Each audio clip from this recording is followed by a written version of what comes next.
Oh, yes, that was a tough one in Death Valley, but we hope, we pray, we believe you've recovered. So let's move on to the next one and talk some Ole Miss football. We're here on Rebels Live as we are each and every Wednesday. Appreciate you all stopping by here at the Voice of College Football. Keep in mind that we are coming your way on the main channel, but we are simulcasting on the Ole Miss channel. We'll drop that link in the chat because that is the channel where we want to build and grow our community. Leanne Herring's here, of course. She's the one that makes this show go. Leanne, how you doing? Doing good, like you said, Mark. Tough loss in Death Valley. We knew it was going to be an obstacle that Ole Miss was going to overcome, and for the majority of the part, despite them not in his play, it was Ole Miss in the driver's seat. But of course, in true SEC fashion, it came down to the wire. It came down to a couple field goals, special team, a lot of missed opportunities. But like you said, the bye week could have come at a better time for the Ole Miss Rebels. I think a lot of rest, recovery, and just reevaluate where we're going. There's plenty of talk about, but I think the biggest thing here is where do we go from here? In the scope of college football today, it's really going to be tough to go undefeated. And the teams that you see undefeated, again, I'm not going to take anything away from what they've done in these last 7 weeks, but again, they're not playing SEC schedules, and it's a lot easier to go undefeated or to be a one-loss team in a Big 12 conference in the ACC, in the dwindling, and then the Big Ten and everything, again, not taking away from that, but we saw last week what Ohio State went while on the road to Oregon. We've seen what Vanderbilt has done in Alabama. So, and again, in the scope of college football, a two-loss team, we've talked about it. I said that this game was going to be a possible elimination match because it's going to be tough, I believe, for a two-loss team. But now when you look at as the weeks progress, it's not so much of a far fantasy if the Rebels do win out in this one. But again, we got to stay positive because at the end of the day, the Rebs we can say shoulda, woulda, coulda, all the things that could have gone wrong, but that's not going to put us a W in the board. We got to look ahead to Oklahoma, which is having its own sense of struggles. But again, they bring an improved defense despite their struggles on offense. So this was not going to be a cakewalk, even coming off a bye week. So we're only 2 fourth downs conversions away from being undefeated. But again, there's just a lot to look forward. So let's talk about some of the things that you saw, Mark, and kind of what I saw. As far as what we can fix, because at the end of the day, this is not a collapse for this Ole Miss team. It's not like we don't have weapons. It's not like our defense collapsed, our offense collapsed. It's just tweaking because we're that deep in the season. We're getting into SEC play, and we're dealing with injury, and we're trying to find out what works and what not. Absolutely, folks. We will take your comments and questions. Leave them there in the chat. I did want to hit on one news item that I found. So Key Lawrence is a safety who originally signed out of Tennessee high school football. He was the #1 player in the 2020 recruiting class. He signed to Tennessee. He did most of his work at Oklahoma. Speaking of the Sooners, he was there for 3 years. Hey, as soon as I saw this news item, Leanne, I thought, well, Key Lawrence, Oklahoma. I forgot that he transferred to Ole Miss because he has just basically played special teams. He only had 1 tackle this year. So Key Lawrence, he was a pretty substantial player at Oklahoma on their defense, which I'm putting some things together to think, well, that is one way to look at Ole Miss's defensive improvement, to take a starting player from Oklahoma. He transfers to Ole Miss. He can't get on the field. So that says a lot for Ole Miss's improvement on the defensive side of the ball. But he wants to preserve his eligibility. So he is redshirting. He is going to take this rest of the year off and then come back and most likely transfer and go play for somebody else. But he just announced that this week, basically said all is good, has nothing against Ole Miss, but he wants to maximize that last year of college football. And we're seeing this decision made by players all over the country. No, and it's something that's going to be more prominent as we see. We know with the way NIL plays into factor, and like you said, with a lot of these guys that transfer that are star players coming out of high school, they go to big programs. They don't necessarily get the reps, or the opportunity, or develop whatever. They all have their reasons, seldomly where they do. So this is not an alarm because Key Lawrence has decided to make this decision. It's no different than in daily life when we decide that we need to make a change in our job placement or things, because at the end of the day, these players are getting paid, and and it's a career for them, so they have to make. So yeah, that headline I'm sure is alarming, but it's not something we should be alarmed by, or that's going to be unexpected. We could see the shift, and Ole Miss is not the only program that's going to face this right now. Like right now, we're already looking into the portal. There's been talk, trying to turn the wheels with the Iowa linebacker. The Iowa running back. He's also been someone that we're looking at and things like that. So it's just that time of the season. As we get closer to December, as we get deeper into play, these things are going to happen. And I know that there's been a lot of talk in the Ole Miss circuit, kind of between, is there favoritism going on with the running backs, or, is, because of play, and then of, why certain players we've invested a lot of financial, money in them. How come they're not at the, getting the same reps? At the end of the day, we talked about it. I trust what Lane Kiffin does and his staff does and who they put out there. They're going to put the best foot forward, or what they see in a game time situation, so we can't, as much as fans want to criticize how come, certain players are not getting reps, or we've invested in this, we also have to look at it from a coaching standpoint. You want to win ball games, you got to put the players in there that works. And that might not necessarily be the kids that we're paying the most or we've invested the most. Look, for example, last week, with Trey Harris being out, who stepped up? He got my game ball, and now everybody's talking about him. It's Caden Lee. Caden Lee is not, he wasn't this kid, that was he was a 3-star coming out of Kenshaw, Georgia. There was not a high price tag on them, but look at this kid, what he did. So at the end of the day, we got to trust our coaches, and we got to trust the game plan. Was the game plan perfect in LSU? Heck no, it wasn't. There was a lot of things that, I know we've talked a lot about, there's been a lot of talk about, Jackson Dart and him not operating, or, us not having the offense going. The offense, I don't believe overall is the issue. I think, what we've seen the struggle, and really where the struggle has come, is that, that offensive line. Since we lost our starting tackle, Jaden Williams, that losing your starting left tackle and losing a player on the O-line, and even having players that are back but not as 100% healthy. The offensive line, just like the defensive line, when you're playing in the trenches, when you're getting out there front, it's a lot more difficult to lose an offensive lineman and replace a quality offensive lineman at the SEC level, as per se, is to go into your depth and go get your second string QB, or your second string running back, or your linebackers, So I believe that where Ole Miss is going to take a lot of time this week is to really try to turn the wheels on how can we improve that offensive line. Does this Ole Miss offensive line have to be elite? No, there's a lot of talent, but there's something there that's not clicking. As great it is that I believe that Jackson Dart is a mobile quarterback, we know that in tough situations and tight situations, he can scramble, but I don't know about you, Mark. We saw it a lot at LSU. He scrambled a lot to try to, get some conversion, and that's great and good. And you want to have a quarterback that has that physicality and is able to, work like that and pressure situations, which we've seen a lot of the ball games come down to. But again, I believe that Jackson Dart was in that situation far too much at LSU, and that's going to put Jackson Dart in harm's way. And the last thing, like I said, we want to lose is our QB, because you got Austin Simmons in the back burner, and you got some other great quality. But again, we're deep in play right now. This is not early in the season, and we've already seen the difficulty adapting and adjusting. So I really think that this week is looking off the offensive line. Again, they've made strides, but I think that that's really what the issue has been concerning the offense, why we haven't been able to really get that flow that we're used to seeing. I felt like there was this just monotonous tempo, whether we were trying to take it through the air or take it through the ground. There was just a lot of situations that just, when you look at things, it was that offensive line and those lines were having struggle. So I think that's going to be a key issue. I think once again, if we can tweak those things coming into Oklahoma, coming into, facing Georgia, Florida, and Mississippi State, I think that we'll see a lot better play from them.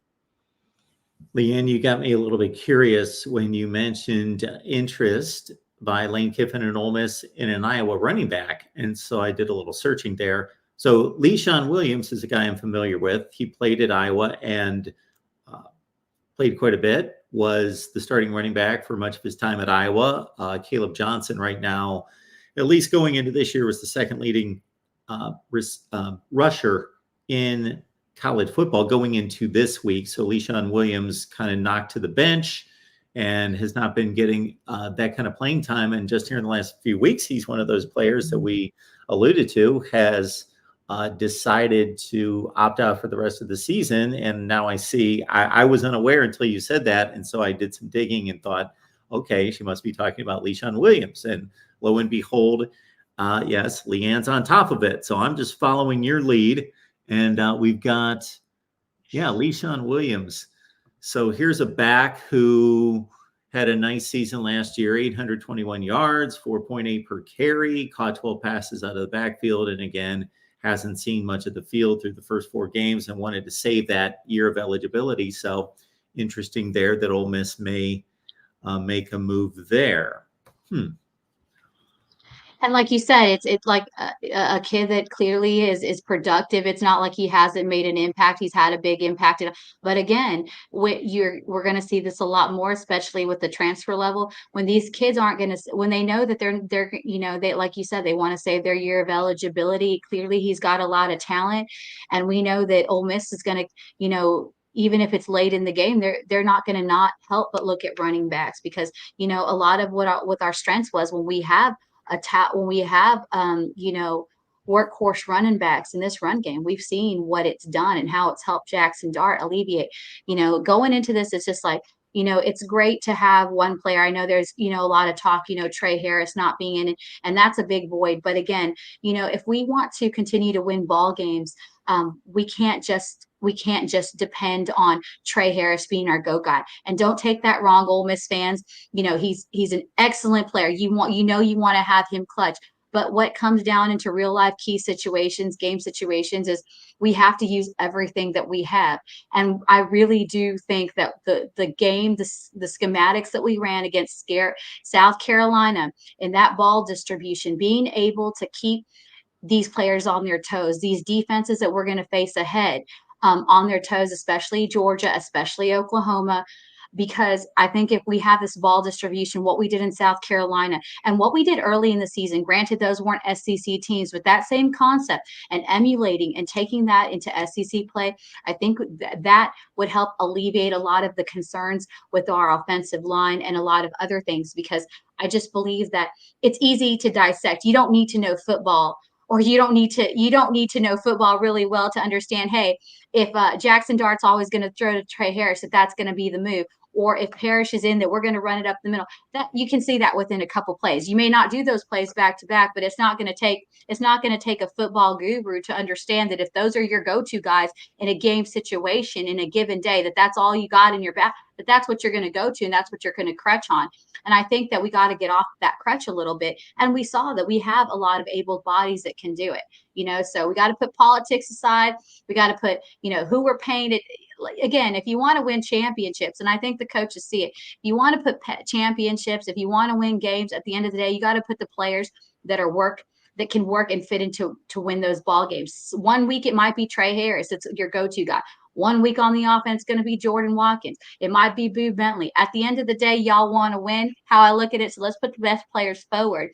I see this nitpicking about who's getting reps and everything, and I trust Lane and what they're doing in this offense. It may not always be the call we have, but how many times have we been on the sidelines coaching in big ball games like that?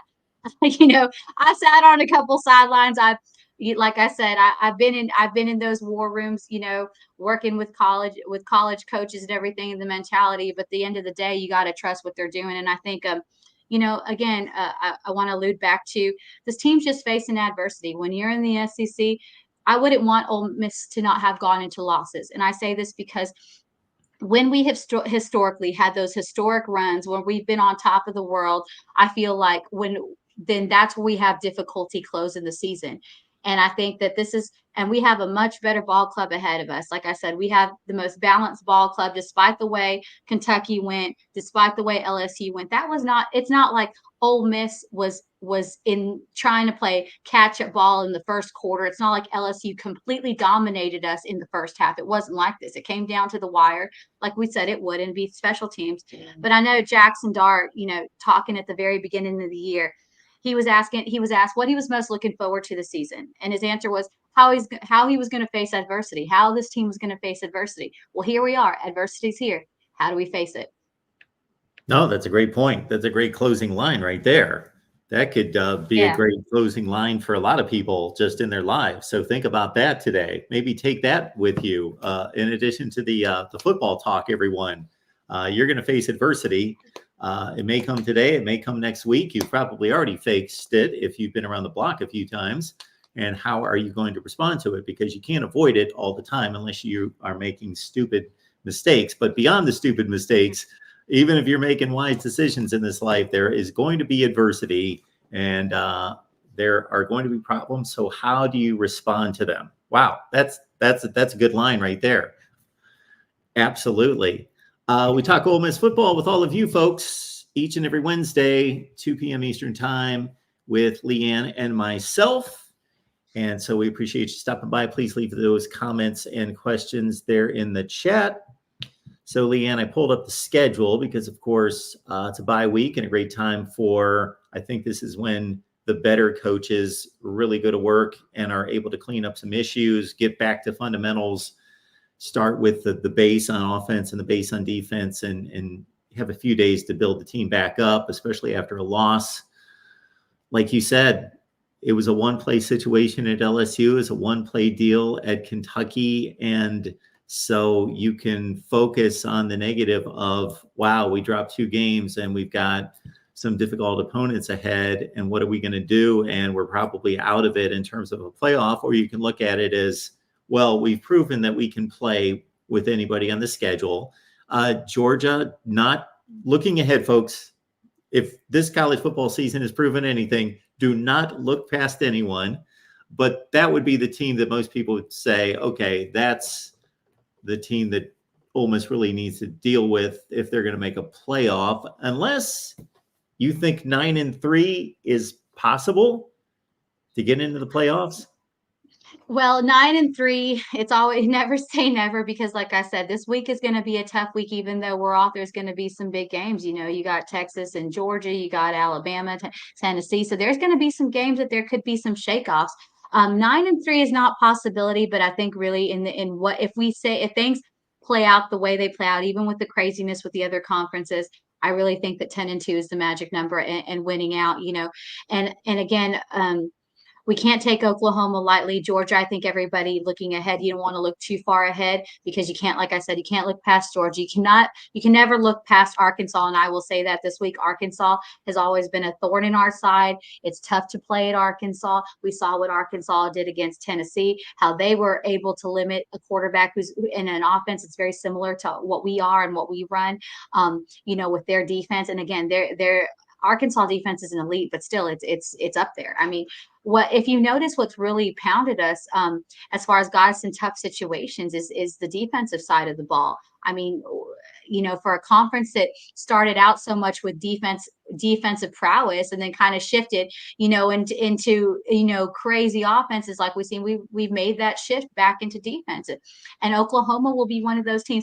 Oklahoma's not bringing some crazy offensive scheme. We've seen it. They've had struggles. You know, they're going down to their second string quarterback because their Herald Gatorade Player of the Year coming out of Texas, Jackson Arnold, despite his talent, just can't find a footing. And so now we're going to see how Oklahoma offense is going to run. But again, it comes down to the defense, because that Oklahoma defense is going to bring something. Brett Venables, we all know, is one of the most talented defensive minds in the country, and he's going to be ready to bring his guys. So if Oklahoma may not have the offense, but they do have the defense, at the end of the day, if that defense can find a way to get us off, you know, offset like LSU did, like Kentucky did, I mean, it's going to be a tough night. But again, you know, this week, you know, LSU was coming off a bye week, and I think it's going to be healthy for us to come off a bye week, because again, I really think that the concern lies with trying to not only clean up the penalties. Again, that was another thing that plagued us. But if we really think about it, I can't help but go back to this offensive line. I was trying to go back and watch the film, and I just felt like there was this discontinued. There was just this monotonous play that just didn't seem. It wasn't because I was looking for the explosive plays, Jackson Dart. You know, you got to love those. But again, those can be risky when you're playing tough defenses. You don't want to risk, you know, interceptions. You don't want to risk picks. You don't want to risk all those things. But I feel like Ole Miss played a little bit more conservative to the ball because of the defenses we're placing. But you got to think about it. When Dart only has about 2.5 seconds to get rid of that ball before something's happening. So, you know, that's 1 second, I think, less than, you know, most NFL teams get. So that's already a short amount of time. So I think the coaches start game planning with that going forward, because I really do believe that if we can tweak those things in the offensive line and work with what we got, because again, to replace an offensive lineman, to replace a left tackle like Jaden Williams is no easy task. Replacing anybody on that front seven is not, like I said, going into the depth that you have like you do at corners, running backs, and other positions, because you got to, I mean, that's just a tough thing to play, especially playing on the blind side. So I think that, we got to remember that if that offensive line isn't working to where it needs, it's just like, those long routes take time to develop that, so we don't have all that time in the world. I think that type of game planning, finding a way to figure out what we can do with what we have as far as that front line will really help better our offense overall. So I don't think that there's an issue overall with the offensive play calling and what we're doing. Yeah, I know there's some questionable things. We should have gone for it, because at the end of the day, as much as it's safe to take the field goals in this situation, we've seen so many games come down to special teams and field goals. Just taking field goal after field goal isn't going to be enough to win out for these games. So what I think, aside putting on a Band-Aid, is I really do believe that it's this offensive line. I really do think it's that simple. I don't think that Lane Kiffin and Charlie Weis's offenses are falling apart. I just think that because there's some holes in the offensive line that Jackson Dart can't operate the way that we're used to seeing him. So when we're not used to seeing him in that commanding presence and kind of shaken, just like what we saw Arkansas do to Tennessee and Nico, I think it alarms people, like things are falling apart. And I don't, like I said, I think that we are in a lot better shape than we could be. And going into this last leg of the season. But yeah, no, I just really believe it's really simple. I do believe that it's cleaning up the penalties, but we got to really look at offensive line. So I project that that's what the coaches are going to focus on, finding a way to game plan and move forward, and also self-study, because we're at that point in the season. It's not like there's a lot of big things, a big turmoil that we have to fix. It's the little things. But again, in games that are of this caliber, when you're playing in the SEC, it's the details that are going to matter. It's the little things that you do and you don't do that are going to make the difference in whether you win a ball game or not. Folks, don't be, especially Ole Miss fans, don't be fooled by Oklahoma giving up 31 points against Texas. So that was one of the games I was focused on during that 3:30 window Eastern time on Saturday. Then it got uninteresting, and obviously Texas was going to win easily. I didn't hang with that ball game, but I saw enough to know that, Oklahoma fumbled 3 consecutive times and really just handed gift touchdowns or great field position to their offense, which the Oklahoma defense was just put in ridiculous bad spots over and over and over again. And when your offense is not able to move the ball and going 3 and out, at some point your defense is going to break. And that's really what happened. The Oklahoma defense played well for the most part against Texas's offense, and Oklahoma's got a game against South Carolina that, of course, we can give a look to this weekend to see how they bounce back against the South Carolina team that, despite their performance against Ole Miss, has shown up against some really good teams like Alabama, which was a heck of a game this past weekend, and against LSU, of course, taking them down to the last play. So we can size up Oklahoma this weekend against South Carolina. And then the other thing that you said that made me think was Lane Kiffin.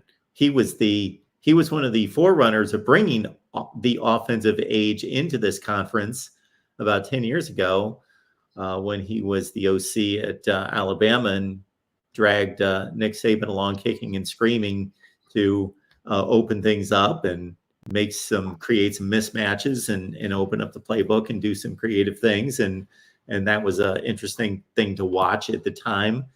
Lane and Nick Saban having an interesting but very respectful, as it has turned out, extremely respectful relationship, but a little contentious at the time because, again, Lane wanted to get his way, and Nick really respected that he knew his stuff and really handed over the offense to Lane Kiffin to run it, which was a great act of respect at the time. And so Lane Kiffin, has been one of the forerunners of bringing the pass game and offensive creativity into this league. And now he's been smart enough in taking over this Ole Miss team to recognize the other side of the football. I remember one of his recruiting classes, either his first or second class, Lane Kiffin's. I was astonished when I saw like the top 7 out of 8 players ranked in the recruiting class were on the defensive side. He obviously was addressing a need and wanted to show that he knows that to build a championship team, you've got to have a balanced roster and a dominant defense.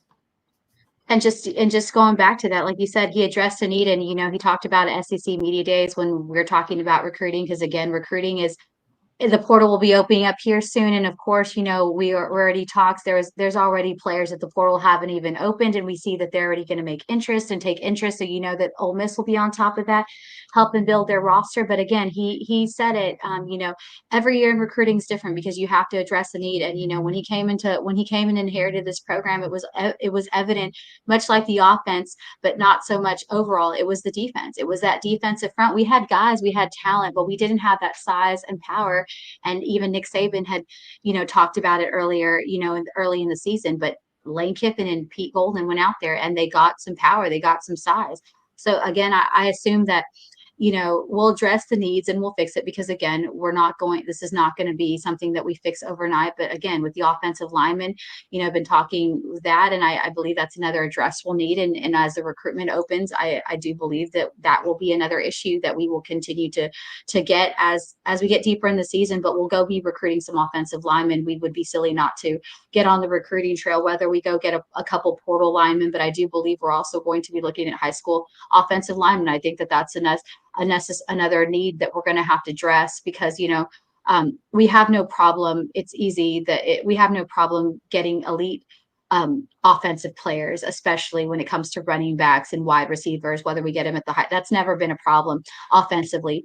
And now that we have this defense, the way our defense is operating, we've seen that with that replenishment, that again, we're not having problems getting those. But it is hard to get top linemen, whether it's on the defensive end. You got to get those guys in the thing.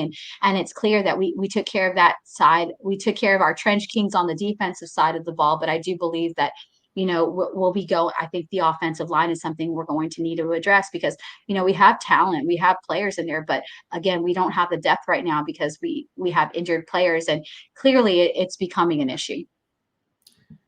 So I'm going to address this comment here from Sports Talk with Austin. So Leanne and I were talking about this just a couple of minutes ago in regards to Ole Miss's playoff prospects. So I ran the numbers and ran each season of the college football playoff through during the off season, meaning the 10-year 14 playoff from 2014 through 23, when there was a college football playoff committee making the evaluation.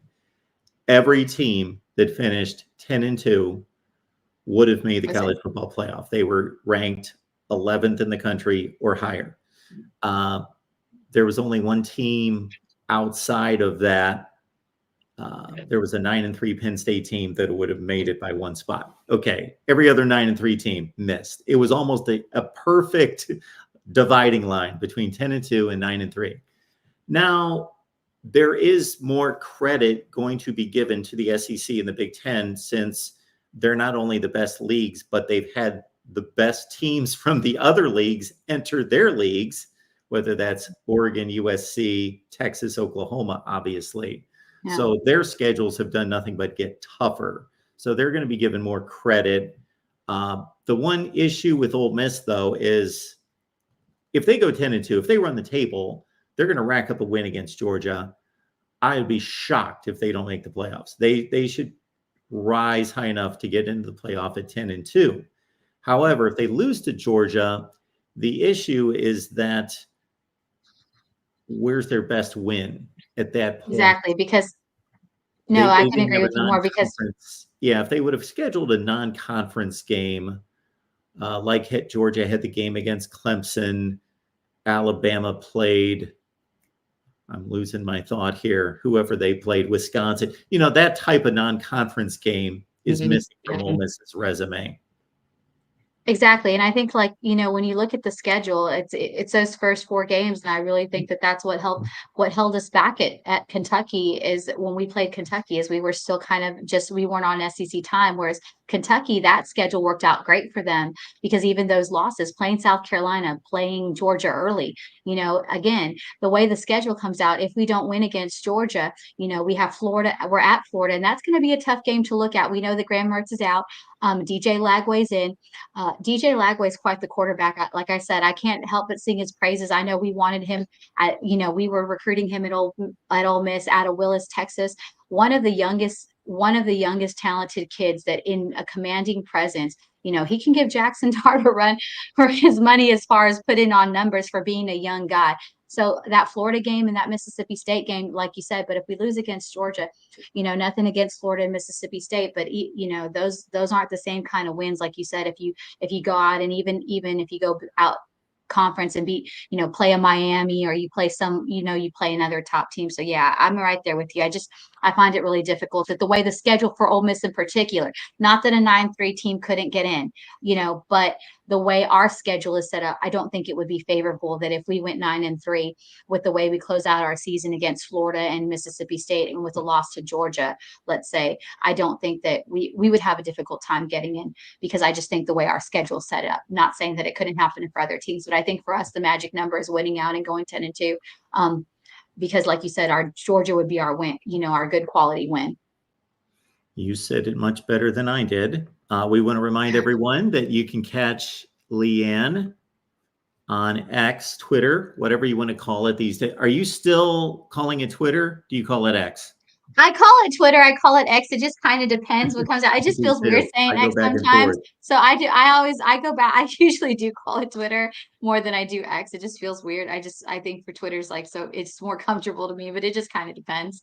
But yeah, no, that's where you can follow us. And then always, will be a light recruiting week. I might be on the road this week, but I'm looking forward to next week, another huge Texas game.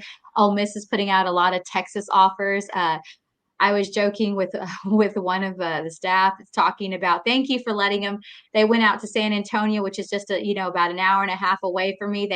They put in an offer to a kid from the South Side. I was like, thank you. We actually went into South Texas, but again, it's great to see a lot of Texas kids getting that opportunity. It's not like a place like any other when it comes to Friday night. Next week I'll be at Atascocita again to see Carde Mack. We're recruiting him as a running back, but let me tell you, folks, he's quite the QB. They're undefeated right now. Of course, they take on a nationally ranked North Shore. So it's going to be a heck of a game, another big game in Texas. But that won't be till next week. And then, of course, it'll be the eve of Oklahoma. I know some of our recruits, I've already been talking to them. They will be our Texas guys. They will be playing in that game, and then they will be heading to Oxford to see Oklahoma and Texas. So that will be another exciting weekend. So, man, I get exhausted, but I can only imagine how these kids get exhausted. They play a full night of football, and most of those time, those games don't finish till 10:30, 11, and then getting on the bus home and then driving or getting on a flight to go. So we got to appreciate our recruits when they come visit wherever they are, because these kids are doing phenomenal things in their families and too. But last week, like I said, when I was in Duncanville, DeSoto, that line was so crazy seeing all those kids. But man, there's just so much talent to get excited about, and really glad to see that Ole Miss is going into Texas as a new, trying to open that pipeline again and trying to see what we can get out of there. But again, it's an exciting weekend of recruiting, and it'll be even more crazy for Ole Miss once this portal gets going. We can already see that, like you said, there's little flashes of it going and coming. But like I said, I tell the Ole Miss folks not to get alarmed when we lose kids and we gain kids. That's just part of recruiting. It's a long way till December, especially for some of the veteran guys, that they want to play, and you can't help but let them. Like Key Lawrence, it's a disappointment to lose a kid like that. That's a player, but at the end of the day, he's only got a limited time, so he's got to go where he can go. And the same can be said. We would do the same thing in that situation, And it's nothing. There's not a love loss with Ole Miss, but that's just part of recruiting. So it's only going to get crazier from here. You're laying down the gems today, Leanne, because something you just said, people need to listen to. Put yourself in the position of these players. I hear about just horrible things that are said to these players online and on social media when they don't, first of all, just be just be a businessman, just be a business person and think of yourself as a business person and what you would do. And then not even to take into consideration if you were their brother, their dad, their mom, a family member, a best friend, somebody who wanted the best for them, they have to do what is in their eyes based on their priorities, what is best for them. Also, if you're just being selfish, as let's say an Ole Miss fan or whoever you root for, you're not doing your team any good getting on social media, making your fan base look like a bunch of morons by trashing players. That does you no good. So be a better person and also be a better fan and be a smarter And person. believe and I bring up that point just because I've got to build relationships with kids that we don't sign or we do sign that are off playing. Sometimes people are like, why are you still on these kids? I was like, well, because you follow them, you help them, and you want to see them play. At the end of the day, it's great. You want to see them play. You want them in Ole Miss colors. But at the end of the day, hey, if I got kids playing at Kentucky, Florida, other places, you're excited to see them. But believe it or not, it's just a small circle with the recruiting. A lot of these kids, they spend a lot of time off season in the hold on, I have a little bit of technical difficulty. There we go. I saw my screen went black and I was like, what's going on there? I hope it's not dying again. But no, and it's a really small world and these recruits are very close knit. Even the kids that don't play with each other, they play on the off season, they play together on these 7-on-17s. The circuit's really small. But believe me, these kids read what they read what fans do. They love, and all this kind of stuff. And I guarantee you, bashing a kid or making fun of a high school kid doesn't help the recruitment. And believe me, if they see that and the mamas see that, it doesn't help them want to come to your university. And I'm not just talking about Ole Miss, I'm talking just across the board. These kids, it's a day and age where these kids are on social media. They love to, the fan bases to follow them and to reach out to them. And that was not so. Again, the last thing you want to hope for is this negative.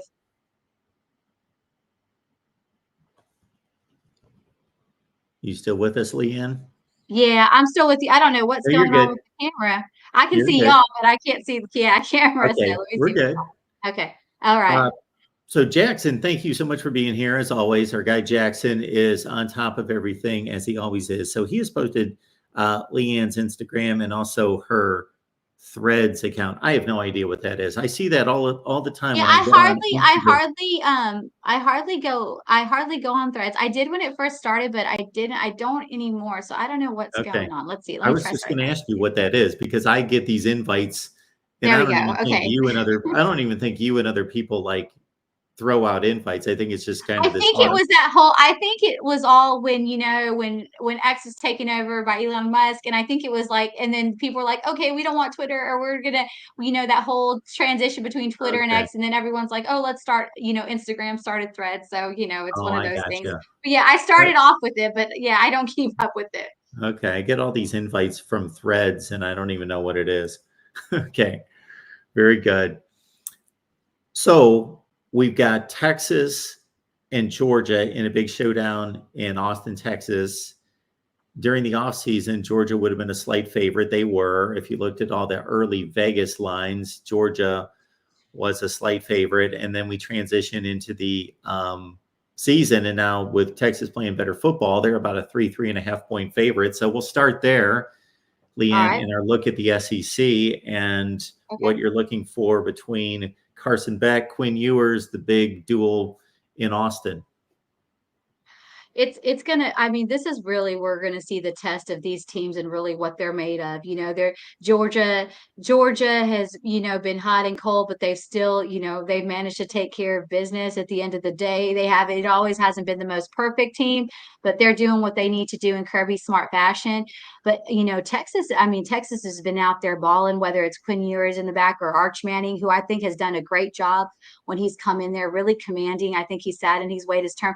I personally think I would like to see Arch Manning get some more reps. Nothing against Quinn Ewers, but it seems like he's always plagued. He's always played. My hesitation is Quinn always gets plagued with injuries, and the ball down the line is only going to get harder. So I believe we might see Arch Manning more closer to the end of the season. But regardless, Texas has been playing a heck of a ball. I think Texas is finally back, and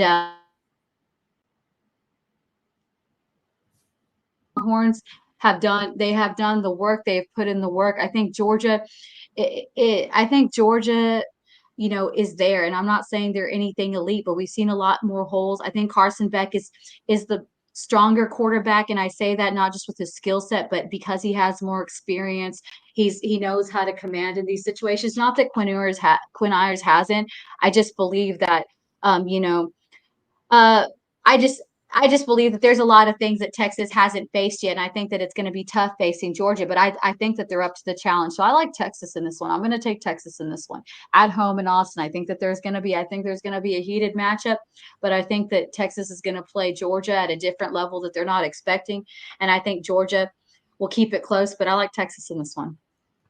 Bama, Tennessee is obviously the second biggest game on the schedule, and neither team's playing that well right now, but obviously they're both in the hunt and should be a factor down the stretch.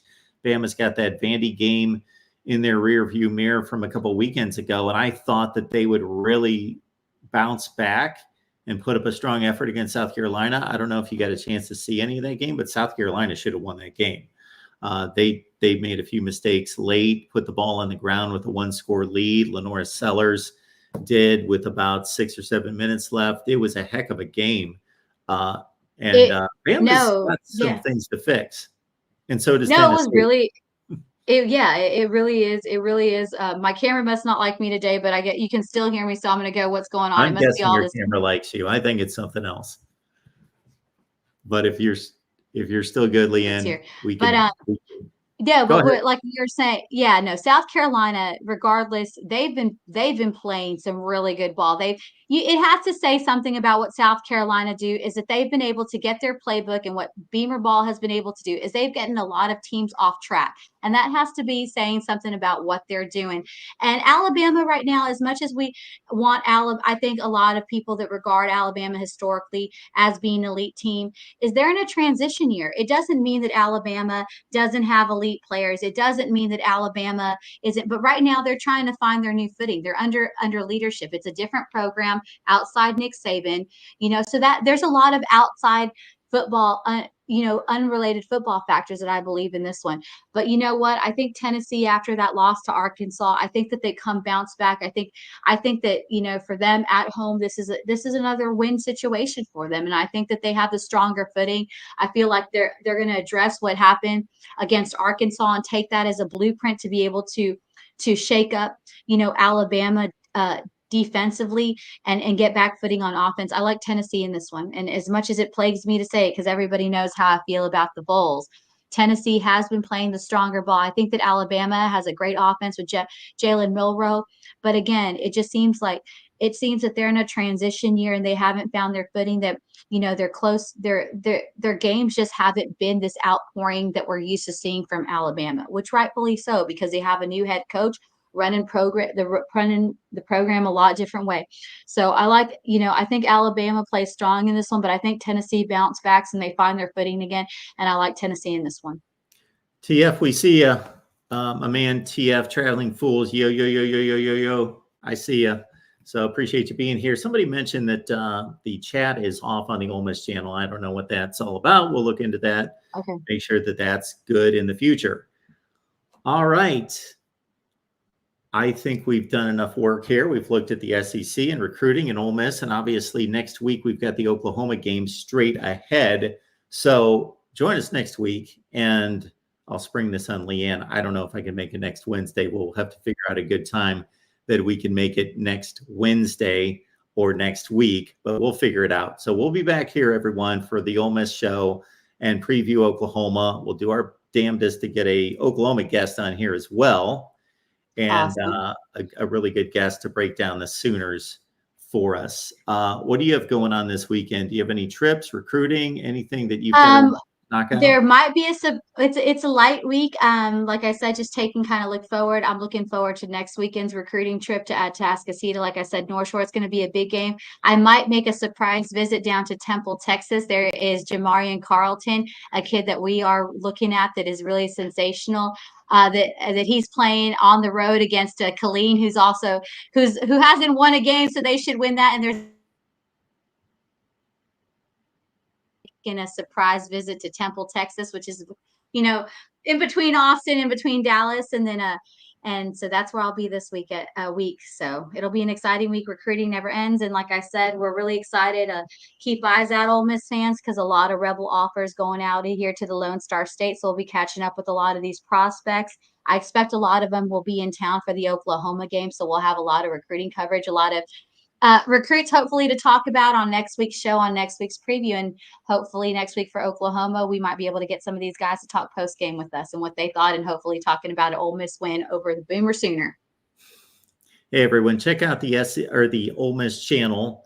And again, please check it out. Please subscribe, help us grow, help us build. We are doing some good things with Ole Miss football, especially with Leanne on board first and foremost. So be looking out for great content. And we got a post-game show now. And of course, we get this weekly live show with Leanne. So please subscribe, support us here at the Voice of College Football. My next stop is Florida State Live at 6 Eastern. So we'll see you then. Hotty toddy.